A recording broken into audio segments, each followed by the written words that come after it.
Seberapa mahal jadi streamer atau konten kreator? Kata orang ini, itu mahal banget sampai semua yang lu dapat itu percuma karena ujung-ujungnya negatif alias minus. Yang ngomong bukan gua, tapi Y'all know how expensive it is to keep up with content creation?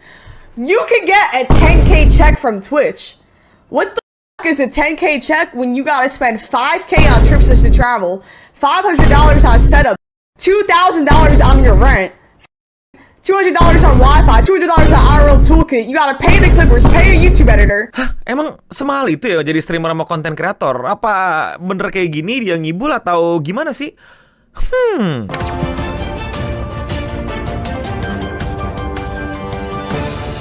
Snowcone explain how expensive it is being a content creator. 10,000 Twitch paycheck, 5,000 travel, 2,000 rent, 500 stream setup, 400 Wi-Fi in real life toolkit, pay editors. Jadi baru-baru ini lagi rame seorang streamer namanya Snowcone itu bikin statement gitu. Kalau misalnya apa yang dilakuin selama ini itu tuh sampai minus gitu, sampai negatif gitu. Gara-gara untuk melakukan semua ini itu mahal banget. Untuk jadi konten kreator dan streamer itu mahal banget. Nggak hanya modal awal tapi juga biaya untuk memaintain itu. Y'all know how expensive it is to keep up with content creation? You could get a 10K check from Twitch. What the is a 10K check when you gotta spend 5K on trips just to travel, $500 on setup, $2,000 on your rent, $200 on Wi-Fi, $200 on IRL toolkit. You gotta pay the clippers, pay your YouTube editor. Chat, I don't think y'all realizing I be going into negative doing this shit, okay? Pertanyaannya apakah benar? Menurut gua jawabannya adalah benar, tapi banyak banget tapinya. Oke, jadi gua nggak terlalu tahu ya Snowcone ini siapa, streamer yang kayak gimana dan lain-lain. Tapi ini kelihatan banget bawaannya jadi kayak seperti ya mengibakan diri gitu biar orang-orang bantu dia. Yang menurut gue ini salah satu strategi yang sering dipakai banyak orang juga. Salah apa enggak silakan kalian yang nilai masing-masing. Karena menurut gue untuk jadi konten kreator dan streamer itu nggak selebay itu. Oke, dia pun nggak ngasih harga exact ya, dia cuma bayang-bayangan doang. Anggaplah dapat beneran duit 10.000 US dollar dari Twitch yang kalau dirupiahin itu segini yang damn. Langsung semua orang langsung habis nonton ini tanpa nyelesain langsung semua jadi streamer, jadi konten kreator, resign dan lain-lain. Itu menurut gua keputusan yang kurang bijak ya. Tapi apa bener itu 10.000 jadi habis dan bahkan minus gitu gara-gara kebutuhan lu sebagai streamer bulanannya lumayan gede? Jawabannya bener kalau lu emang pengen yang kayak gitu. Tapi lu bisa juga enggak, seperti yang udah kelihatan di atas ya, $5.000 buat travel. Kemana? Apakah itu kewajiban atau opsional dan lain-lain? Kemana lu pakai 5.000 US dollar gitu yang kalau dirupiahin itu gini buat apa ya? 2.000 rent buat gue masih masuk akal lah harganya, terutama di kota-kota besar gitu ya. 2.000 US dollar kalau dirupiahin itu segini itu masuk akal lah, dan di bawah-bawahnya tuh masuk akal. Tapi $5.000 buat travel ngapain, kemana? Lu mau tour lu kayak Sospeed lu ya? Enggak lah, kayaknya itu opsional, lu aja masih di kamar gitu. Nah jadi gini rekan-rekan, apakah streaming atau konten kreator semahal itu dan bahkan sampai minus? Jawabannya ya bener-bener bisa, bener-bener enggak, tergantung dari lu mau mulai dari mana. Udah tentulah lu harus punya modal untuk jadi seorang streamer atau konten kreator gitu. Makanya gue sekarang tuh mulai berpikir nggak mau lagi bilang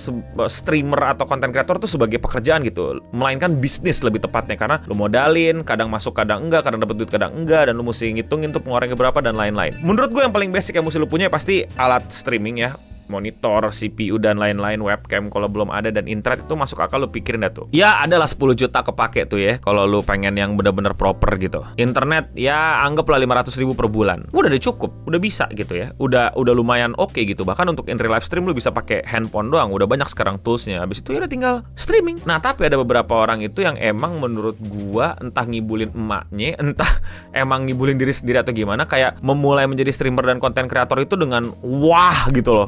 PC-nya 60 juta, ya kan, webcamnya berapa juta, terus langsung beli game-game mahal, langsung audio interface-nya langsung beli apa yang apa sih namanya, gue lupa tuh, pencet-pencetan keyboard sound effect gitu yang hahaha kalau pencet gitu, lupa gue namanya, itu kan juga jutaan tuh. Langsung sewa editor, in real live stream langsung pakai DSLR, langsung beli kuota yang mahal biar lancar, langsung sewa kameramen, langsung apalagi sewa cosplay biar ada gimmick-gimmicknya dan lain-lain dan lain-lain. Dan menurut gua itu bisa, tapi itu pilihan, ngerti gak sih? Jadi lu sebenarnya ya belum tentu perlu melakukan itu. Tapi kalau lu tanya gua, apakah dengan melakukan itu bisa meningkatkan atau mempercepat untuk balik modal atau dapat recognition atau jadi terkenal? Yes banget. Makanya gue selalu bilang kalau misalnya gue lagi konsultasi channel di streaming atau sama orang langsung gitu, paling basic deh untuk lu memulai jadi seorang content creator atau streamer, pastiin lu 3 ini. Either lu entertaining banget, lu jago banget, atau lu udah terkenal. Nah, biasanya ada poin lagi nih yang keempat, yaitu adalah banyak duit. Iklan dulu boleh kali. Thank you buat semua yang udah support channel gue,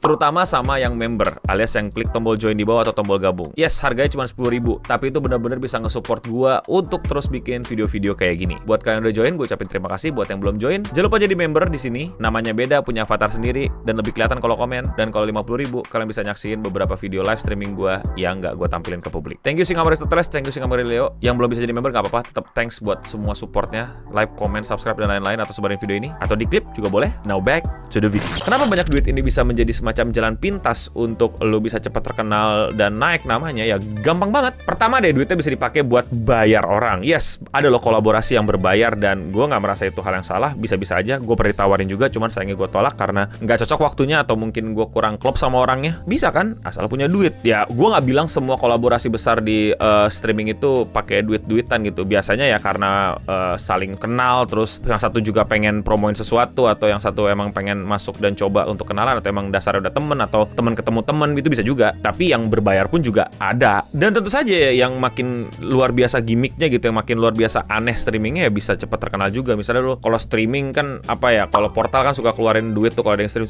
gitu. Mungkin lu pengen bikin program di mana kalau setiap ada yang donate tiba-tiba meledak di belakang gitu juga bisa, but it cost money. Atau yang paling gampang, ads. Lu bayar ads biar nontonnya makin banyak gitu. Ada juga yang beli pakai view bot biar kelihatan banyak juga, itu butuh duit juga tuh, ada juga. Dan habis itu yang paling ramai sekarang lah, bayarin clipper gitu lah. Jadi instead of emang lu keren dan lucu, lu bayarin clipper gimana caranya biar tersebar lah itu momen-momen gitu. Salah nggak, no? Nggak salah juga, itu oke-oke aja, dan emang itu udah umum juga prakteknya, dan silahkan kalian lakukan, dan asal cocok-cocokan dan pas.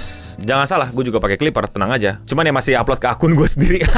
Jadi yes, untuk memulai menjadi seorang content creator itu, streamer itu, menurut gue mahal. Dan dari kemahalan itu semua, misalnya let's say lu keluarin 10 juta, belum tentu balik modal. Gua nggak mau jamin, nggak ada yang bisa jamin. Silakan lu hitung berapa banyak jumlah streamer sekarang yang sukses, bandingin sama pegawai negeri yang sukses, pegawai swasta yang sukses, orang yang kerja 9 to 5 yang sukses. Jauh lebih banyak. Lagi-lagi belajarlah untuk menghitung probabilitas dan persentase. Gua adalah orang yang beruntung. Gua udah punya modal, yaitu adalah orang udah kenal gua dan ada nilai yang orang-orang butuhkan dari gua kalau gua lagi ngobrol atau gua lagi live streaming, sehingga penontonnya banyak. Dan pada saat gua bikin channel YouTube juga, gua nggak perlu keluar modal banyak untuk let's say pergi kemana dan lain-lain, karena gua dengan setup yang sesederhana ini aja masih banyak orang yang nonton. Gue beruntung. Kalau tanya gue udah balik modal atau belum, udah banget lah pasti. Kalau lu nggak tahu mah, gue kan mulai ini dari 2008. Gue beli PC yang udah harganya let's say ya, sebutlah ada puluhan juta juga, udah balik modal juga. Ya bukan berarti itu terjadi kemarin sore gue jadi streamer atau jadi content creator kan. Ada banyak hal yang gue lakuin. Berapa lama tuh 2008 sampai 2025 tuh, hitung berapa sih?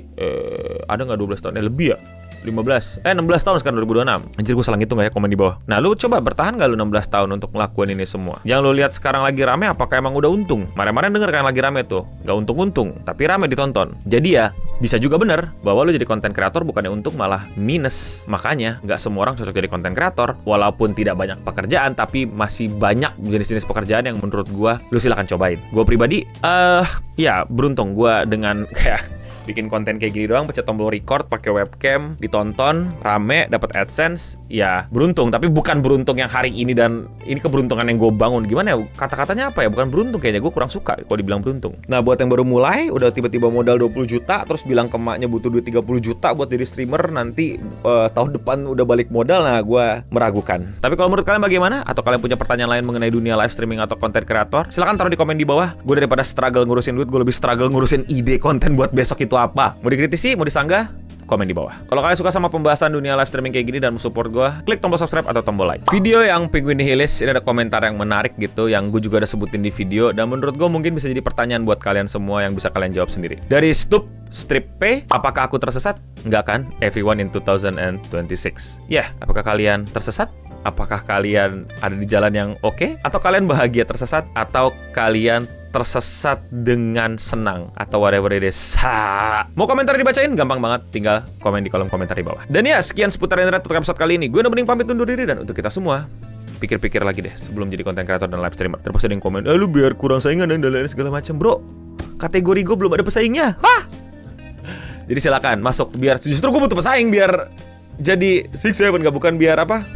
Ada kompetitor tuh jadi lebih sehat sebenarnya. Dan untuk kita semua, stay clean. Jangan sampai kompetitor gue langsung bangkrut di tengah jalan lah.